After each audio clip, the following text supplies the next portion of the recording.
بسم اللہ الرحمن الرحیم۔ السلام علیکم۔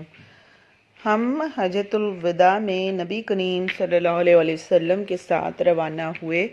پہلے ہم نے عمرے کا احرام باندھا، لیکن نبی کریم صلی اللہ علیہ وسلم نے فرمایا کہ جس کے ساتھ قربانی ہو تو اسے عمرے کے ساتھ حج کا بھی احرام باندھ لینا چاہیے۔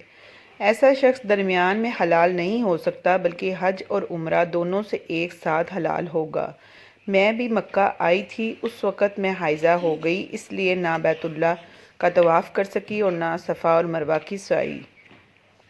میں نے اس کے متعلق نبی کریم صلی اللہ علیہ وسلم سے شکوہ کیا تو آپ صلی اللہ علیہ وسلم نے فرمایا کہ اپنا سر کھول ڈال، کنگھا کر اور عمرہ چھوڑ کر حج کا احرام باندھ لے۔ چنانچہ میں نے ایسا ہی کیا۔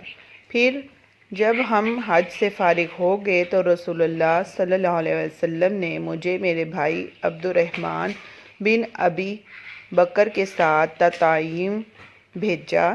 میں نے وہاں سے عمرے کا احرام باندھا اور عمرہ ادا کیا۔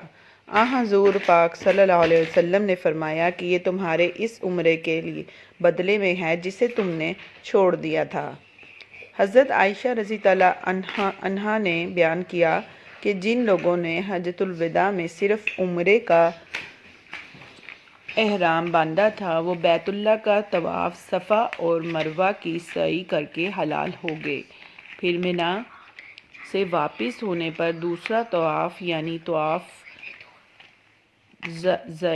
طواف زیارت کیا، لیکن جن لوگوں نے حج اور عمرے کا ایک ساتھ احرام باندھا تھا، انہوں نے صرف ایک ہی طواف کیا یعنی طواف الزیارت کیا۔